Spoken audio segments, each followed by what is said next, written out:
तर उपनिषदातील हे ज्ञान कसं होतं? भारतीय तत्वज्ञानाचा मूळ स्त्रोत म्हणजे उगमस्थान काय आहे? तर वेद आहे. आणि वेदाचा अंतिम भाग म्हणजे वेदांत काय आहे? तर उपनिषद हेच वेदांत आहे. म्हणजे त्यात अंतिम तत्वाचा उपदेश हे वेदांतामध्ये म्हणजे उपनिषदामध्ये आलेला आहे. त्यालाच प्रस्थानत्रयी मधलं पहिलं प्रस्थान म्हणतात. मग ते शंकर भाष्य वगैरे ते 10 वेदांताचे उपनिषद झाले. तसेच योगाचेही उपनिषद आहेत तिथे, हे तुम्हाला कळालेलं आहे आता. परंतु पहिल्या सेमिस्टरच्या विद्यार्थ्यांना सांगणं कठीण चाललंय की पुढे हे असं असणार आहे, इथं उपनिषद का ठेवलेत हे सांगणं अवघड जातं. परंतु आता तुम्हाला असं अवघड जाणार नाही. तर तुम्ही उपनिषद ऐकल्यामुळे आणि तुम्हाला माहिती असल्यामुळे आता ही हठप्रदीपिका सहज सुलभ होणार आहे. तर पार्श्वभूमी सांगत होतो, तर उपनिषद आहेत 20 योगाचे उपनिषद होते, त्यापैकी आपल्याला 5 अभ्यासक्रमाला होते. त्यानंतर दुसरा पेपरमध्ये होते 3 उपनिषद, तेजोबिंदू उपनिषद बघून नाही सांगायचं, डोळे झाकून सांगायचं. तेजोबिंदू उपनिषद, अमृतनाद उपनिषद, एक योग तत्वोपनिषद, असे 3 उपनिषद होते आणि 2 भगवद्गीतेचे अध्याय होते. तर पहिलं प्रस्थान झालं उपनिषदे. दुसरं प्रस्थान काय झालं? ब्रह्मसूत्र, शांकर भाष्य किंवा वेदांत दर्शन. पण हे सगळे षडदर्शन हे वेदांतात उपनिषदाचेच आहेत. परंतु त्यातील अंतिम जे व्यासांचं आहे दर्शनशास्त्र, त्याला म्हटलं गेलं दुसरं प्रस्थान.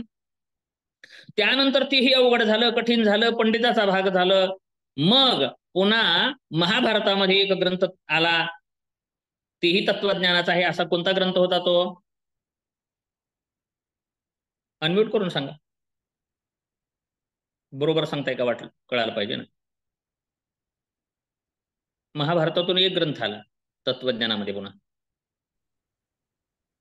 सर गीतेचा आलं भगवद्गीता. सर. भगवद्गीता. भगवद्गीता. भगवद्गीता. तर पहिलं प्रस्थान उपनिषद, दुसरं प्रस्थान वेदांत दर्शन आणि तिसरं प्रस्थान झालं भगवद्गीता. हे तिन्ही मिळून काय म्हणायचं? प्रस्थान त्रयी. कशाची प्रस्थान त्रयी? वेदांताची प्रस्थान त्रयी मानली जाते.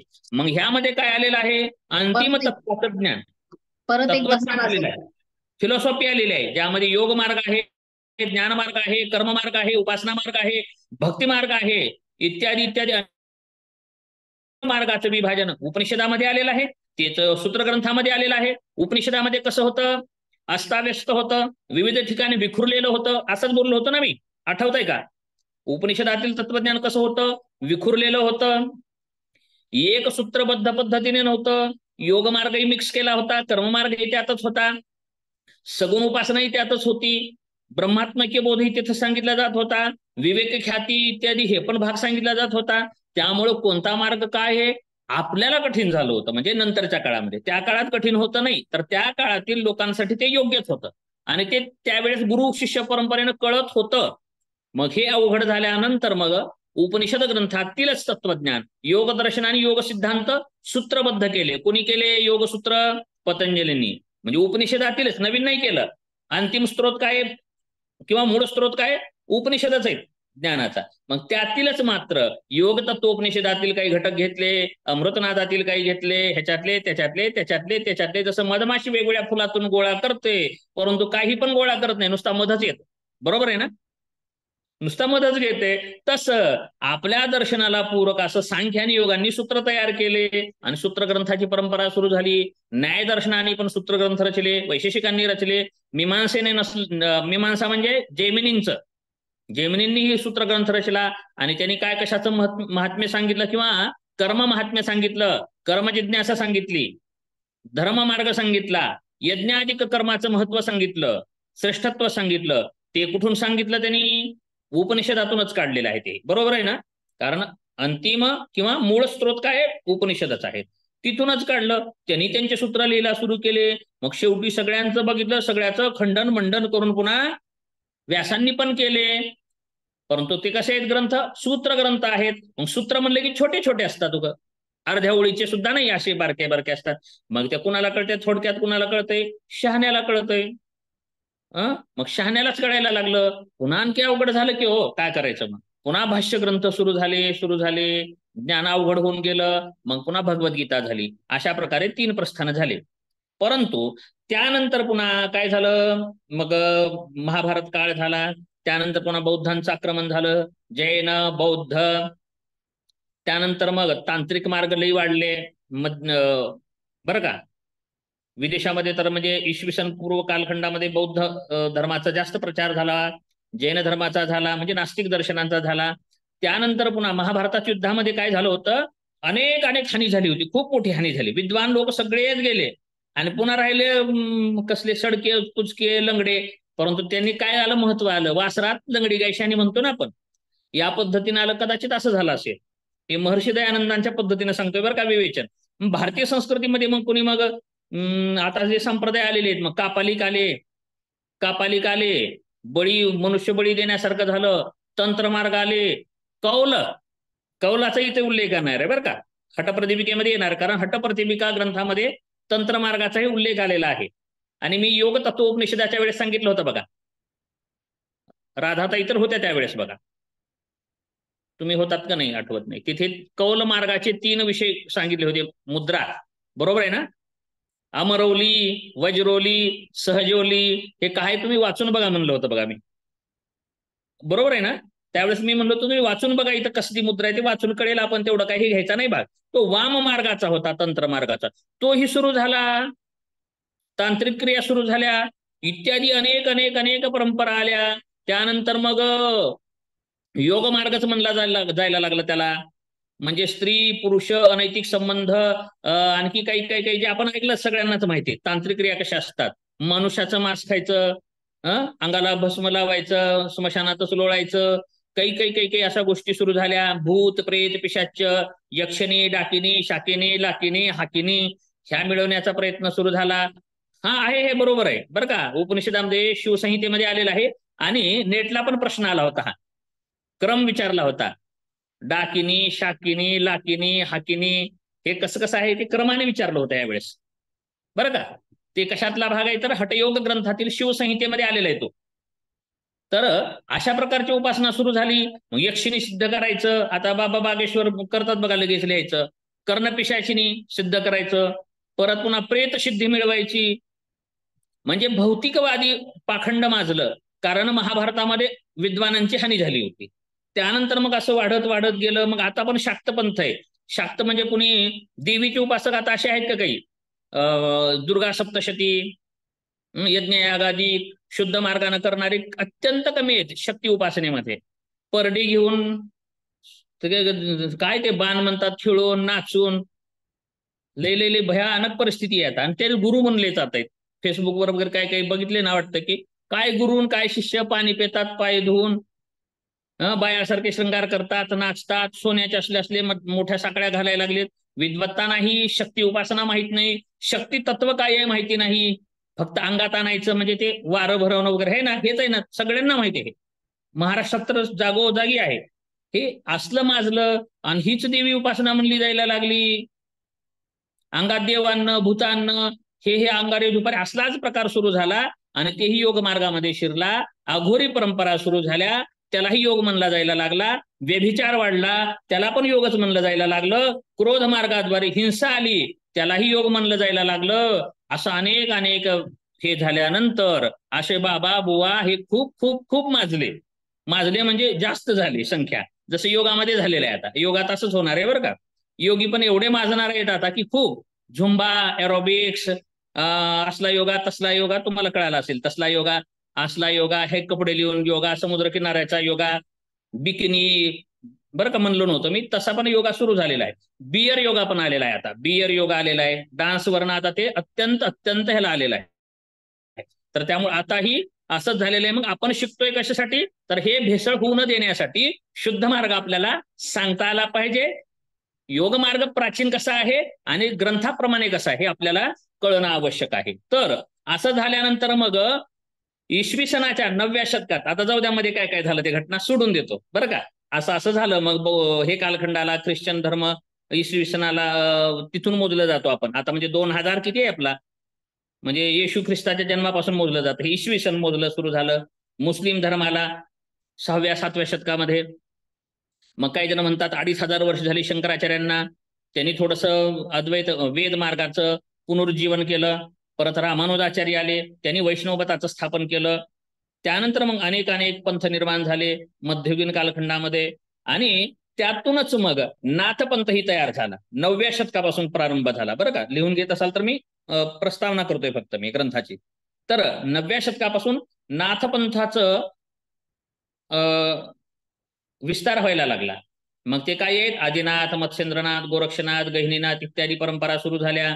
आणि त्या पण कशातून, योग मार्गातील होय. नाथपंथ हा योग मार्गातील आहे, परंतु उपनिषदातील, योगदर्शनातील, विविध इतिहास, पुराण, आगम, निगम इत्यादीतील सार काढून गुरु मार्गाच्या अनुषंगाने, सात्विक मार्गाने उपासना सुरू केली. एकच त्यातलं एक प्रमाण सांगतो. गोरखंडी म्हणून एक ठिकाण आहे, काश्मीर का हिमाचल प्रदेश मधलं आहे, माहितीये, मान हलवलंय. तिथे अगोदर मासाचा नैवेद्य दाखवला जात होता देवीला. तर गोरक्षनाथांनी तिथे म्हटलं नाही द्यायचं, हे बंद करा, आणि खिचडीचा नैवेद्य सुरू केला. देवी कोपेल म्हणले, असं तसं काही लोकांनी सांगितलं. काय तर केलं ते दृष्टांत तुम्ही कुठेतरी पाहते काय गोष्ट होती ती. तर आता तिथे तो नैवेद्य दिला जातो. योग मार्गाचा म्हणजे शुद्ध मार्गाचा उपदेश नाथपंथांनी पुन्हा सुरू केला. पण नाथांच्या नावावर सुद्धा आणखी ते बोकाळलेलेच आहे. आता सुद्धा अंधश्रद्धा खूप झालेली आहे. परंतु झालं त्या काळात त्यांनी, म्हणजे योगातील मार्गात जे प्रदूषण झालं होतं, योग मार्गाचं काय झालं होतं, प्रदूषण जे झालं होतं ते साफ व्यवस्थित केलं त्या नाथपंथांनी. आणि मग यासाठी अडचण भासली. काय अडचण भासली, निश्चित योग मार्ग सांगता येत नाही. योगाचे अनेक अंग आहेत. योग तत्वोपनिषदामध्ये आलेला आहे. मंत्रयोग, लययोग, हठयोग, राजयोग सांगितले. मग मंत्रयोग म्हणजे काय आहे, 12 वर्षे एकच बीजाक्षर इत्यादी मंत्राचा हे करून सिद्धी मिळवल्या जातात.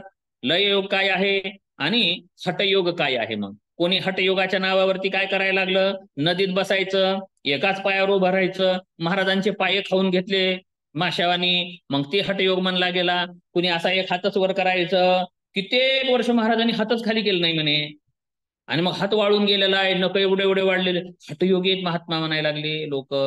पुन्हा असं झालं हठयोगाच्या नावावरती, पुन्हा म्हणते झाडाला लटकायचं, झाडाला लटकायला लागले, धूर लावूनच घ्यायला लागले, हेच हठयोग आहे म्हणायला लागले लोक, त्यांच्याकडे जायला लागले. पुन्हा मग काय झालं आणखी यालाच हठयोग म्हणलं जा, हट करायला लागलेत ना. हठयोगाचा अर्थ काय गेला, तुम्हाला सुद्धा असंच वाटत. हट म्हणजे हट्ट करणे, जबरदस्ती करणे म्हणजे हट, बरोबर आहे ना. तर फोटो पण आहेत सर बरेचसे तसे, ते झाडाला लटकलेले वगैरे. हा, असे बाबा बुवा आहेत. पुन्हा जाळावर तरायला लागले, बाबा बाबा लय हठयोगी मोठा आहे म्हणायला लागले. पाण्यावर तरंगायला लागले, लय मोठा हठयोगी आहे म्हणायला लागले. आता काय करावं लागेल, असं असं असं असं झालं. मग म्हणले योग मार्गाचा उपदेश कसा करावा. मग श्लोक आहे तिथे मी सांगणार आहे. भ्रांत्या बहुमतध्वांते राजयोगम अजानताम, असं सांगितलंय. स्वात्माराम योगी काय म्हणतात, अशी गोष्ट झाली म्हणून मी हठयोग प्रतिपिका हा ग्रंथ केला, असं असं झालं. मग अनेक योगी पुरुषांकडून जे आदिनाथांनी शुद्ध मार्गाचा उपदेश केलेला आहे, आणि तो उपदेश कुठला आहे, वेदातील उपदेश आहे, उपनिषदातील उपदेश आहे. परंतु तो संदिग्ध झालेला होता, अस्ताव्यस्त पसरलेला होता, दुर्गम झालेला होता, दुष्प्राप्य झालेला होता, आणखी काय म्हणता येईल, अगम्य झालेला होता. तर अशा मार्गाला पतंजलींनी कसं केलं, दार्शनिक स्वरूप दिलं. पतंजलींनी काय दिलं, दार्शनिक स्वरूप दिलं, सूत्राचं दिलं. आणि तो भाग कुणाचा होऊन बसला, केवळ पंडितांचा. ज्यांना बुद्धी, पंडित म्हणजे शब्दाचं तात्पर्य कळालं का, पंडा नाम बुद्धी, पंडा म्हणजे बुद्धी, आणि ज्यांची बुद्धी विकसित झालेली आहे त्याचं नाव आहे पंडित. म्हणजे तो अशा पंडिताचा भाग झाला. कारण थोडक्यात कुणाला कळतं, शहाण्यालाच कळतं ना. मग तो शहाण्याचा भाग झाला. आणि वेद वाचुनी ऐकुनी अधिकार नाही. स्त्री शूद्र द्विजबंधो नाम त्रैनाश्रुती गोचरा, फक्त ब्राह्मण क्षत्रिय वैश्यांचाच अधिकार आहे. तेही शिखासूत्र वेळेवर झालेले, लग्नाच्या वेळेस जानवं घातलेले नाही, ज्यांचं विशिष्ट वयामध्ये उपनयन संस्कार झालेले. ब्राह्मणाचा नुसता नसतो बरं का, क्षत्रिय वैश्यांचा सुद्धा यज्ञोपवित संस्कार किंवा उपनयन संस्कार जानवे विधी केला जातो. अशांनीच वेदवाक्य वाचलं पाहिजे. मग स्त्रियांनी काय करायचं, ह्यांनी काय करायचं. मग अनेक अनेक पंथ झाले.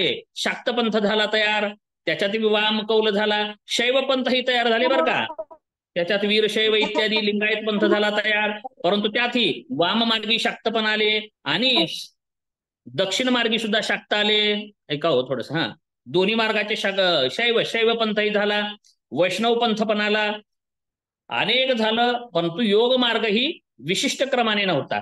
आणि योग मार्ग होता तर तो राजयोग होता, पातंजली योग सूत्र जो की दार्शनिक भाग होता. परंतु हटयोगाचा विशिष्ट असा क्रम नव्हता. हटयोग कशाला म्हणायचं हे माहिती नव्हतं. कुणीही बाबाबुवांना कुणी लंगोट तरी घालायचं, कुणी लंगोट बी घालायचं नाही. मग लई मोठा त्यागी म्हणलं जायला लागलं. कुणी काय करायचं, कवटी असते बघा, कवटीमध्येच अन्न खायचं, मुंडमाळा घालायच्या, त्याला महायोगी म्हणलं जायला लागलं. स्मशानामध्ये राहायला लागला, त्यातच लय लय लय पुढे गेलेला योगी म्हणलंय, असं व्हायला लागलं. म्हणून हटयोगाचा उपदेश करण्यासाठी स्वात्माराम योगी यांनी याच हटयोग परंपरेमध्ये त्यांचा जन्म झाला आणि याच गुरु शिष्य परंपरेमध्ये आले. आणि 9व्या शतकापासून जो नाथपंथ सुरू झालेला होता त्याच्यावरती काय परिणाम होता, म्हणजे शंकराचार्यांचाही परिणाम होता, शक्ती तत्वाचा परिणाम होता, शैवपंथाचाही परिणाम होता, बरं का, तंत्र मार्गाचाही परिणाम होता. परंतु तंत्र कोणतं, योग मार्गातील तंत्र, आणि जे सात्विक परंपरेचं आहे, जे की वाम कौल नाही, अशा तंत्राचा भाग इथे घेऊन त्यांनी हटयोग विद्येचा, शुद्ध मार्गाचा उपदेश प्रारंभ केला. हटयोगाची काय गरज होती मग, हटयोगाची काय गरज होती मग, बाकीचा योग होताच ना, तर ती अगम्य झाला होता, समजण्यास अवघड झाला होता, आणि ते काही मोजक्याच लोकांना कळण्यासारखा होता. कारण हटयोगाशिवाय राजयोगामध्ये प्रवेश मिळत नाही. आणि वेगळा प्रकार योग म्हणजे खूप अवघड मार्ग आहे असं एक म्हणलं जायला लागलं. म्यूट करा पूनमताई, म्यूट करा.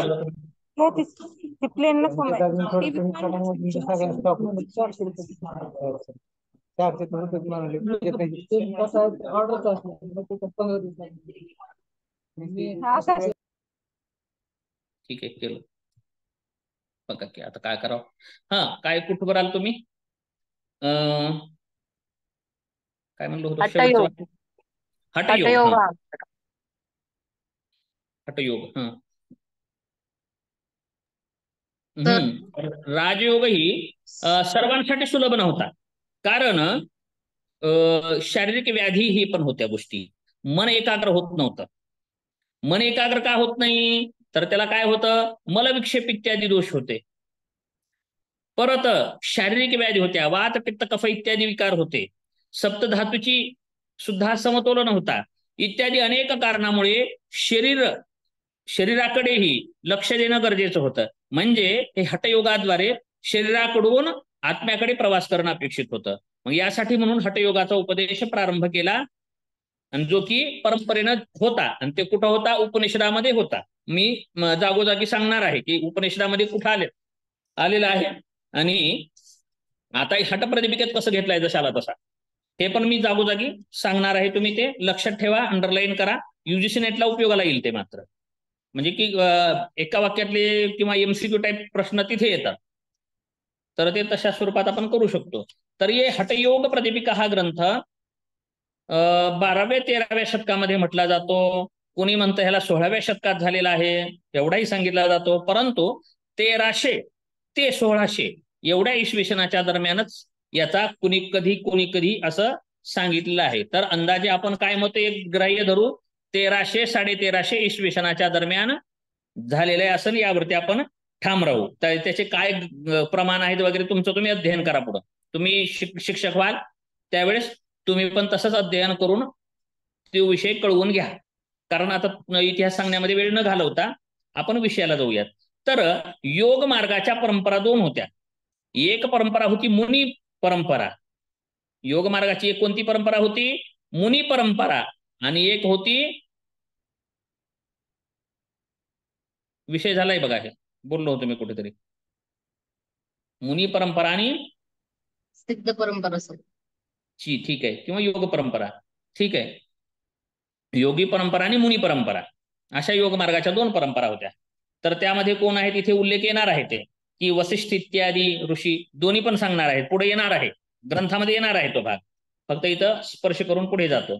त्यानंतर मग योग मार्गाचे 2 परंपरा सुरू झाल्या. एक पातंजली योगसूत्र आणि योगसूत्रावर प्रभावित ग्रंथ, मग त्याला म्हणायचं भाष्य ग्रंथ. व्यासभाष्य माहिती आहे तुम्हाला, आता व्यासभाष्य माहिती आहे, त्याच्यावरती योगवार्तिक आहे, भोजवृत्ती आहे, अनेक टीका आहेत त्याच्यावरती झालेल्या भाष्य ग्रंथ, पण योगसूत्रावर आधारित झाली. परंतु एक दुसरा मार्ग झाला योगसूत्र, पातंजल योगसूत्राचा एक मार्ग, दुसरा हठयोगाचा मार्ग. तर हठयोगामध्ये परत दोन विभाजन झालं. एक हठयोग मार्गामध्येच, परंतु पातंजल योग दर्शनावर प्रभावित असणारे हठयोग ग्रंथ. काही हठयोग ग्रंथ कसे आले, हठयोग ग्रंथ आहेत परंतु पातंजल योग दर्शनावर प्रभावित असणारे. मग त्यामध्ये म्हणजे आहे वसिष्ठ संहिता, गोरक्ष शतकम, योग याज्ञवल्क्य आणि घेरंड संहिता इत्यादी कसे आहेत, तर योग दर्शनावर प्रभावित असणारे ग्रंथ आहेत.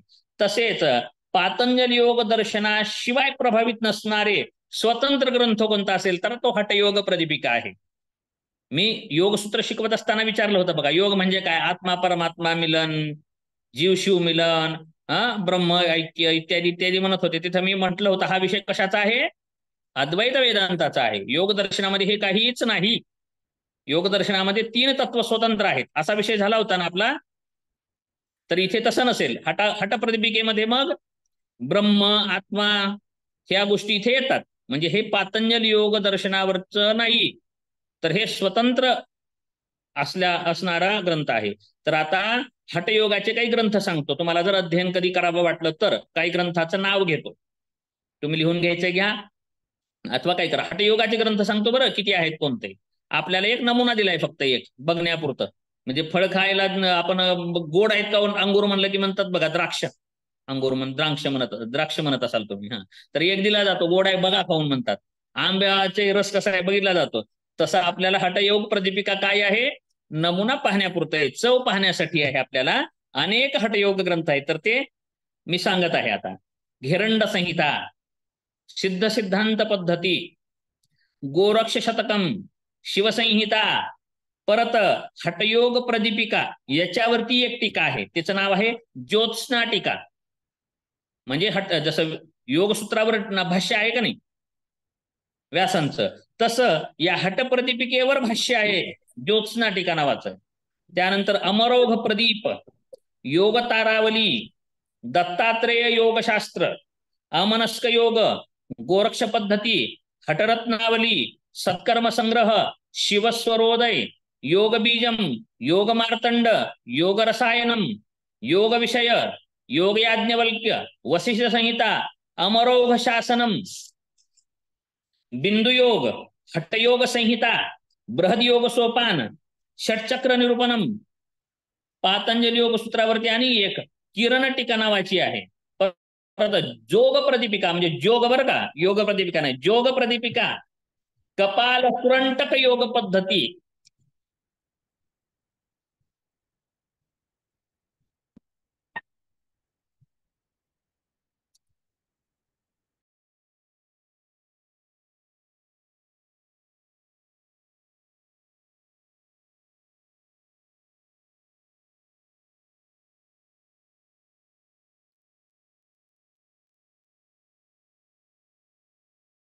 खंडित झाला होता मध्ये. येतोय का आवाज? कुठपर्यंत आलो होतो आपण? कपाल कुरंटक योग पद्धती, योग रत्न प्रदीपिका, योगार्णव, अष्टांग योग निरूपणम, योग सार संग्रह, हट संकेत चंद्रिका, योग सिद्धांत चंद्रिका, योग तंत्रम, अष्टांग योग, योगासनमाला, असे अनेक ग्रंथ आहेत हठयोगावरती.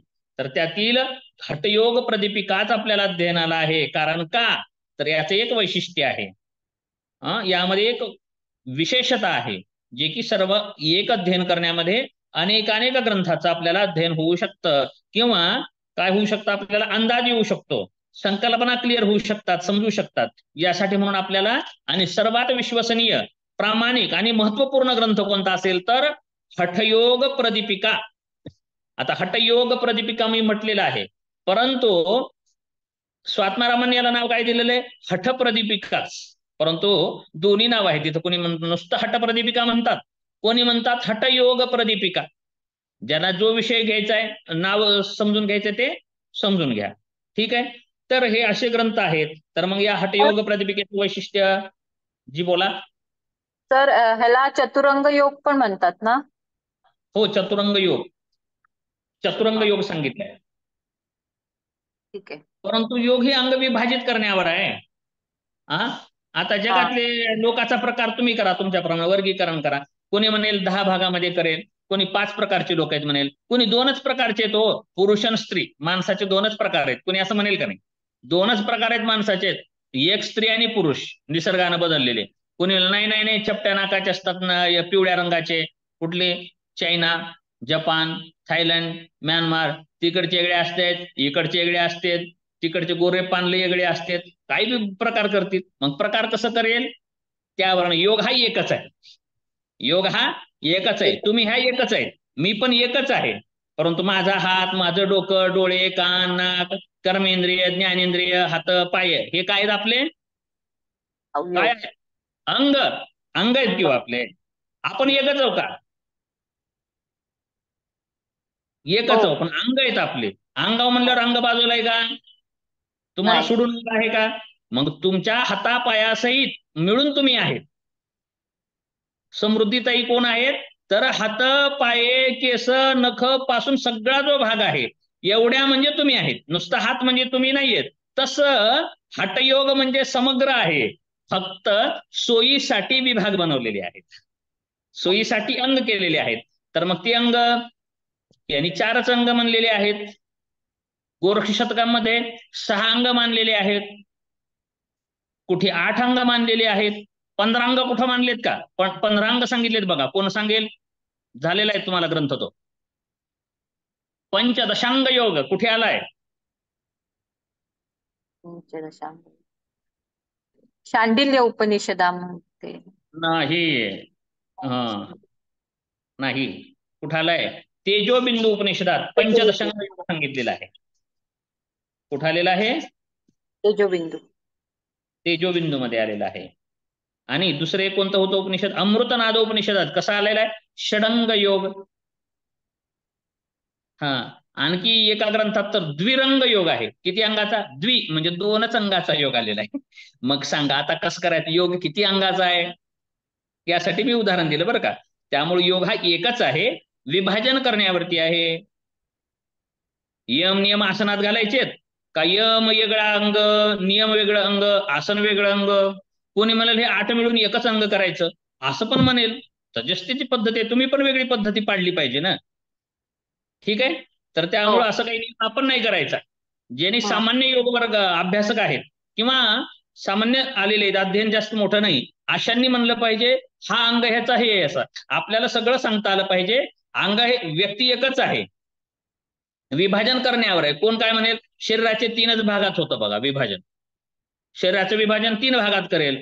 नाभीच्या खालचा भाग, नाभी ते हृदयापर्यंतचा भाग, हृदयापासून वरचा भाग, 3 भागात विभाजन झालं.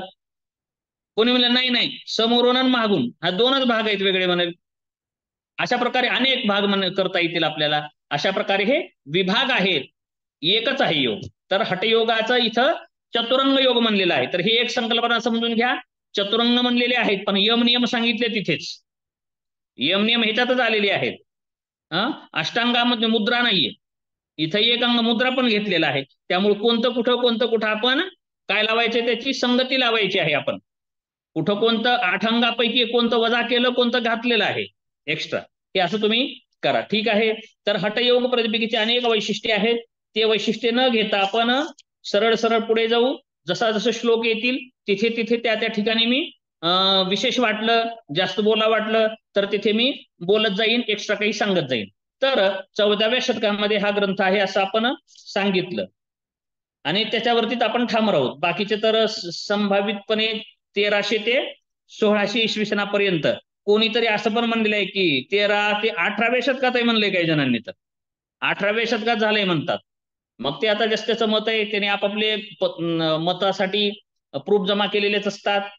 तर हठयोगाचा अनेक इतिहास आहे, ज्यामध्ये मग 9व्या शतकापासून 10व्या शतकापासून हठयोगाचा विकास झाला. नाथ संप्रदायाने त्यामध्ये खूप योगदान दिलेलं आहे.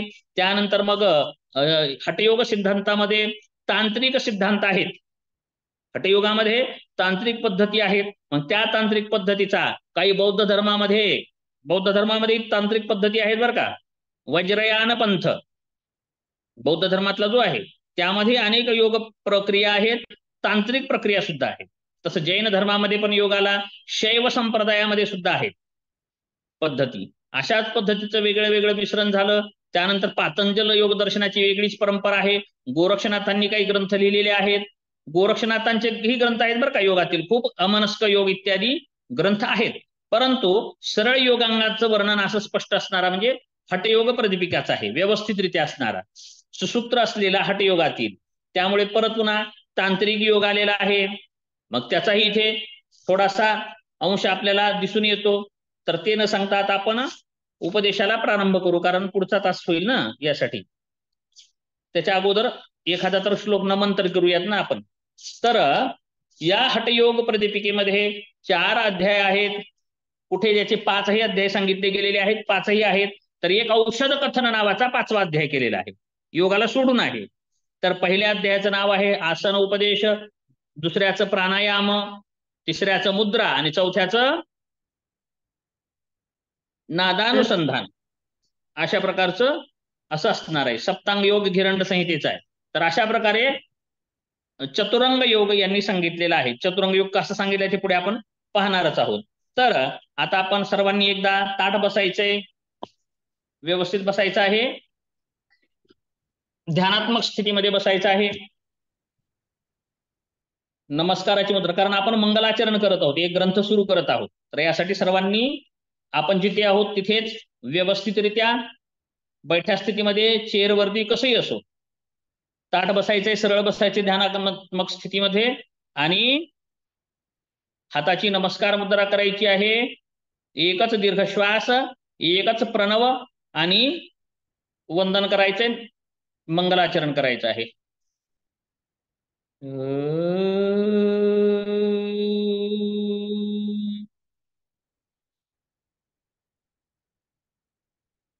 योगेन चित्तस्य पदेन वाचा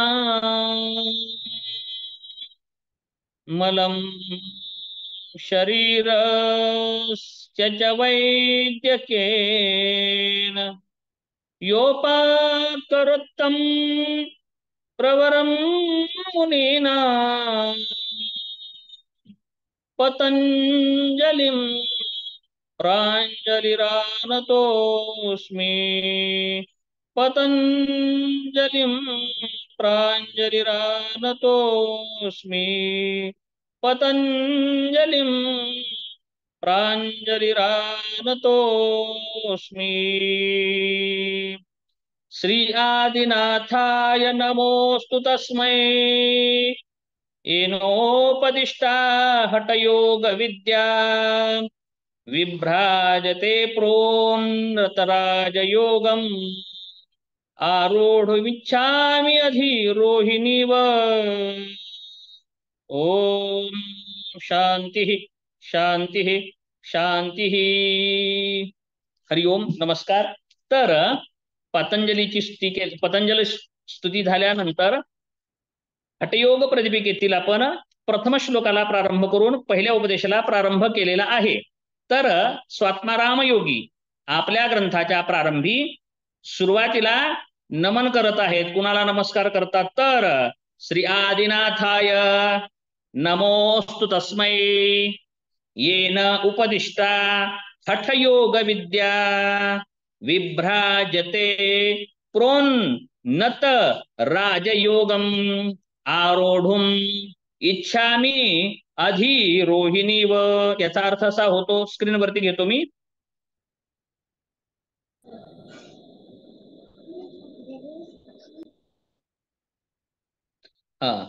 श्री आदिनाथाय म्हणजे आदिनाथ, नावामध्येही आदी आहे त्यांच्या, आणि योग मार्गाचे आदि उपदेष्टा भगवान शंकरच आहेत. आणि तेच भगवान शंकरांना आदिनाथ म्हणतात. त्या आदिनाथांनीच काय केलेलं आहे? हठयोगाचा उपदेश केलेला आहे. अनेक हठयोग ग्रंथाचे कर्ते आदिनाथच आहेत किंवा आदिगुरु आहेत, आणि यांच्यापासूनच हठयोग विद्येची परंपरा सुरू झालेली आहे. म्हणून आदिगुरूंना हठयोगाच्या नमस्कार करून, वंदन करून स्वामी स्वात्माराम योगी या ग्रंथाचा आरंभ करत आहेत. तर श्री आदिनाथाय म्हणजे त्या आदिनाथाला माझा नमो अस्तु तस्मै, त्या आदिनाथाला माझा नमस्कार आहे. कोणत्या आदिनाथाला नमस्कार आहे तर येन उपदिष्टा, येन म्हणजे ज्यांनी काय केलेला आहे, उपदेश केलेला आहे. कशाचा उपदेश केलेला आहे तर हठयोग विद्या, ज्यांनी हठयोग विद्येचा उपदेश केलेला आहे त्या आदिनाथाला माझा नमस्कार आहे. का बरं केलेला आहे हो, कशासाठी केलेला आहे हो तर विभ्राजते प्रोन्नत राजयोगम, म्हणजे राजयोगांमध्ये प्रावीण्य मिळवण्यासाठी, राजयोगावरती आरूढ होण्यासाठी काय पाहिजे, पायरी पाहिजे होती. आमची तिथपर्यंत पोहोच होत नव्हती. तर ते पायरी म्हणजे काय आहे तर हठयोग विद्या आहे. आणि त्या हठयोग विद्येचा उपदेश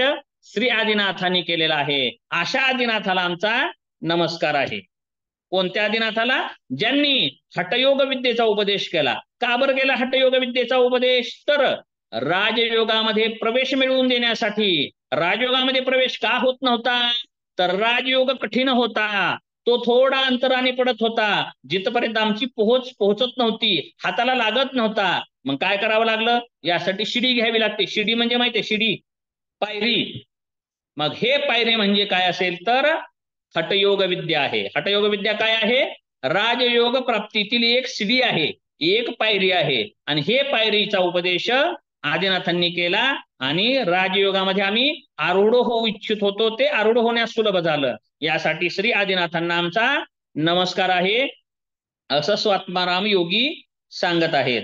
आणखी परत दुसऱ्या श्लोकामध्ये सांगतात, वाचून दाखवायचं का हे, सर्वश्रेष्ठ अशा राजयोगावर आरूढ होण्यासाठी जो पायऱ्यांचा जिनाच आहे असा शोभणारा हठयोग ज्यांनी उपदेशिला त्या श्री आदिनाथांना, शंकरांना माझा नमस्कार असो.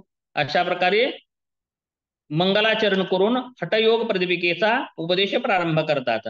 दुसऱ्या श्लोकामध्ये परत आणखी नमस्कार घालत आहेत श्री गुरूंना. इथे नाव न घेता गुरु म्हटलेला आहे आणि पुढे गुरूंचंही वर्णन केलेलं आहे. प्रणम्य श्री गुरुं नाथं स्वात्मा रामेण योगिना केवलं राजयोगाय हठविद्योपदिश्यते. प्रणम्य श्री गुरुं नाथं स्वात्मा रामेण योगिना केवलं राजयोगाय हठविद्योपदिश्यते. श्री गुरूंना प्रथम नमस्कार करतात. स्वात्माराम योगी श्री गुरुनाथांना प्रथम करून केवळ राजयोगासाठी हठयोगाबद्दल उपदेश करीत आहेत. स्वतःबद्दल स्वात्माराम योगी काय सांगतात, हे स्वात्माराम योगी काय करत आहेत, हठयोग विद्येचा उपदेश देत आहेत. पण उपदेशाचं कारण काय सांगत आहेत तर राजयोगासाठीच. नाही दुसरं पण काही कारण असेल, नाही मग काय सांगितलं, केवलम राजयोगाय. काय शब्द प्रयोग केलाय, केवलम राजयोगाय हठविद्योपदिश्यते. फक्त आणि फक्त राजयोगासाठीच हठयोग विद्येचा उपदेश केलेला आहे. हठविद्येचा उपदेश कशासाठी केलेला आहे असा प्रश्न आला तर राजयोगासाठीच हठयोगाचा उपदेश केलेला आहे. ठीक आहे. हठयोग राजयोगामध्ये कशाचं काम करतो, राजयोगापर्यंत पोहोचण्यासाठी शिडी आहे, शिडीचा जिन्याचं काम करतो. दोन प्रश्न झाले. ठीक आहे. अशाच प्रकारे मग आता सांगतात, मी स्वात्माराम योगी आता हठयोग विद्येचा उपदेश करणार आहे, परंतु तो कशासाठी करणार आहे, केवलम राजयोगाय, स्वतंत्रतेसाठी नाही तर फक्त राजयोगासाठीच हठयोग विद्येचा मी उपदेश करणार आहे, असं स्वात्माराम योगी सांगून ग्रंथाला आरंभ करतात. आता दुसऱ्या श्लोकानंतर आता ग्रंथाचा उद्देश सांगत आहेत. पहिल्या श्लोकामध्ये काय झालं, आदिनाथांना नमस्कार झाला. दुसऱ्या श्लोकामध्ये काय आहे, श्री गुरूंना नमस्कार. आणि काय सांगत आहेत, संकल्पना सांगत आहेत, प्रतिज्ञा करत आहेत. काय प्रतिज्ञा करत आहेत तर राजयोगात प्रवेश देण्यासाठीच हठयोग विद्येचा उपदेश करत आहेत. हे दोन झाले श्लोक. आता तिसऱ्या श्लोकाचं विषय काय आहे तर ग्रंथाचा उद्देश. दुसऱ्या श्लोकाचं काय आहे महत्व तर तो तिसऱ्याचं महत्व आहे ते ग्रंथाचा उद्देश सांगत आहेत. काय उद्देश आहे तर मी अगोदर बोलल्याप्रमाणे भ्रांत्या बहुमतध्वांते राजयोगम जानताम हठप्रदीपिकां धत्ते स्वात्मा राम कृपाकरः. काय सांगत आहेत? हटप्रदीपिका, इथं ग्रंथाचं नावही आलेलं आहे, मी म्हटलं हटयोग प्रदीपिका आपण म्हणतो, लिहिलेलं पण तसं असतं. परंतु स्वात्माराम योगी यांनी याला नाव काय दिलेलं आहे? हठ प्रदीपिकाचे एवढं आहे. तर कारण सांगतात कशासाठी ही हटप्रदीपिका तयार केली, उपदेशाचा कशासाठी केला, तर भ्रांत्या, एक गोष्ट घ्या, लिहून घेऊ शकता तुम्ही. हठयोग प्रदीपिकेचा उद्देश काय आहे हो? तर योग मार्गामध्ये काय तयार झालं? काय तयार झालं? भ्रांती. काय तयार झालं सुरुवातीला? अंधकार. भ्रांती. भ्रांती भ्रांती म्हणजे संभ्रम. भ्रांती म्हणजे अर्थ कळाला का? भ्रम. हा मार्ग खरा का हा मार्ग खरा, म्हणजे भेसळ झाली आणि त्यामुळे खरं खोटं कळत नाही, ह्याला म्हणायचं भ्रांती. म्हणजे दुरीवरती साप भासणं, बरोबर आहे ना? दुरीवरती आपल्याला साप भासला आहे का? साप नाही, परंतु भासला म्हणजे हे काय झाला? भ्रम. तसंच योग मार्ग जो नाही त्यालाच योग मार्ग म्हणायला लागलो, असं बोललो होतो मी थोड्या वेळापूर्वीच. कशा कशाला योग मार्ग म्हणलं गेलं, हठयोगी कुणाला म्हणलं गेलं हे सांगितलं ना. म्हणजे ही काय झाली, ह्याला काय म्हणायचं? भ्रांती. पहिलं कारण काय आहे? क्रम सुद्धा येईल असं विचारण्यासाठी. पहिल्यांदा काय विचारले? भ्रांतीसाठी. काय दूर करण्यासाठी? भ्रांती. एक झालं कारण. दुसरं काय आहे हो? बहुमतध्वांते. परत काय झालं? बहुमत झाला. बहुमत म्हणजे बहुमत नाही बरं का, आपल्यात सध्या बहुमत पाहिजे, म्हणजे 288 आहेत विधानसभेचे सदस्य. बहुमत कितीला होतं? 145ला. असं बहुमत नाही पाहिजे. किंवा 11 सदस्य आहेत, मग बहुमत कितीला? 6 सदस्य आले की बहुमत होतं आणि सत्ता स्थापन होते. असं बहुमत म्हणलेलं आहे का? नाही. इथं बहुमत शब्दाचा अर्थ काय आहे? बोला, बोलू शकता. इथेच थांबायचं आपल्याला यासाठी. वेगवेगळी मते तयार झाली त्यांच्याकडे. हा, वेगवेगळे मत अपेक्षित आहेत. बहुमत म्हणजे अहो जास्त मत झालं असं नाही अर्थ. वेगवेगळे मत झाले म्हणजे अनेक मत झाले. इथं बहुमताचा अर्थ काय आहे? लय जणाचे एकीकडे मत आहे असा अर्थ नाही. बहुमत शब्द कळालं ना मी काय म्हणतोय ते? बहुमत म्हणजे कळालं ना संकल्पना? ठीक आहे, एवढं काही अवघड नाही, पण सांगतोय मला वाटलं तसं. बहुमत म्हणजे जास्त मत असा अर्थ नाही घ्यायचा. बहु म्हणजे मतांतर झाली. काय झाली? मतांतर झाली. कुणी हे म्हणायला लागलं, कुणी ते म्हणायला लागलं, कुणी ते म्हणायला लागलं, अनेक अनेक मतं झाली. आणि त्याच्यामुळे काय झाली? एक भ्रांती तयार झाली. भ्रांतीमुळे काय झालं? अनेक मतं तयार झालं. अनेक मतामुळे काय झाली? भ्रांती तयार झाली. एक कारण आहे भ्रांती, दुसरं आहे अनेक मतं तयार झाली. आणि यामुळे काय परिणाम झाला हो? राजयोगम अजानताम. कळच ना गेला हो राजयोग. राजयोग कसा झाला? अजानताम म्हणजे काय झालं? अपरिचित झाला. जाणते आणि अजाणते म्हणजे राजयोग संभ्रम निर्माण झाला. राजयोगाचा मार्गच कुंठित झाला. राजयोग कुणालाच कळण्यात दुष्प्राप्य झाला. म्हणजे काय झालं? भ्रांत्या बहुमतध्वांते राजयोगम अजानताम.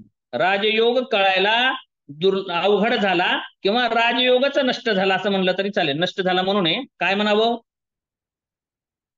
काय म्हणता येईल? दुर्लभ दुर्गम झाला, असाध्य झाला, किंवा कुणाचं तिकडे लक्षच राहिलं नाही आणि आपापले मतांतर घेऊन ह्यालाच योग असं म्हणायला लागले. म्हणून मग नाथपंथाच्या उपदेशाद्वारे मग काय केलं यांनी? हटप्रदीपिका. म्हणून मी हटप्रदीपिका हा ग्रंथ कसा केला? स्वात्मा राम कृपाकरा. गुरुकृपेमुळे मी काय केलेलं आहे? गुरुकृपेद्वारे मी आणि या सर्व जड जीवांवरती उपकार करण्यासाठी, कृपा करण्यासारखा असा राजयोगात प्रवेश मिळवून देणारा हठयोगाचा उपदेशासाठी हठयोग ग्रंथ मी प्रारंभ केलेला आहे. उद्देश कळाला? पुढील श्लोकामध्ये सर आलेले नाहीत वाटत. आलेत. ठीक आहे, थांबू शकतो आपण इथे. तर आता त्यानंतर पुन्हा 4थ्या श्लोकामध्ये काय सांगणार आहेत? हठयोगाची परंपरा आणि त्याची महिमा सांगणार आहेत. त्यामध्ये हठयोग परंपरा, ज्यामध्ये 2 प्रकारच्या परंपरा सांगितल्या, मुनी परंपरा आणि योगी परंपरा. अशा 2 परंपरा आहेत. तर त्या परंपरा पण सांगितल्या जाणार आहेत. त्यानंतर मग गुरूंचं वर्णन केलं जाणार आहे आणि असं करत करत हठयोगामध्ये प्रवेश होणार आहे. मठाचा योग मठ कसा केला पाहिजे, कसा असला पाहिजे, योग तत्वोपनिषदामध्ये आलेला आहे. मी तिथे सांगणार आहे, सारखं सारखं म्हणतोय ती. योग तत्वोपनिषदातील अनेक गोष्टी इथे जशाला तशा आलेल्या आहेत. अनेक गोष्टी तुम्ही जर ते काढून पाहता तुम्ही, म्हणजे हटप्रदीपिकेतलं योगसूत्रात काय योग तत्वोपनिषदात घेतलेलं आहे, बरोबर आहे ना. हठयोग प्रदीपिकेतून योग तत्वोपनिषदामध्ये घेतलेला भाग आहे. अहो नाही ना, काय मुंडी हलवायला, मुद्दामच म्हणलो मी. असं कसं? हटप्रदीपिका आधीचे का उपनिषद आधीचे? उपनिषद. उपनिषदामधून हटप्रदीपिकेत घेतलेला आहे. तिथेही मी असंच बोललो होतो, उपनिषदांमधून हटप्रदीपिकेत घेतलेला आहे. परंतु ते घेत असताना काही जे तिथं संदिग्धता आहे, शब्दप्रयोग मी काय केला होता, उपनिषदामध्ये संदिग्ध आहे, विस्ताराने अधिक आहे, परत पुन्हा कसं आहे, संदिग्ध आहे, विस्तरित आहे, मिश्रित आहे, दुर्लभ आहे, अगम्य आहे. असा आहे सुटसुटीत व्यवस्थित हटयोगाचाच मार्ग निवडून बाजूला काढून, खडे तांदूळ वेगवेगळे जे धान्य होते हे बाजूला काढून फक्त हटयोगाचा मार्ग उपदेश व्यवस्थित करण्यासाठी हे अभ्यासलेलं आहे. म्हणजे योग तत्वोपनिषद समोर घेऊनच अभ्यास करा अध्ययन करत असताना. ठीक आहे, आपण इथे थांबूयात. पुढचं आपण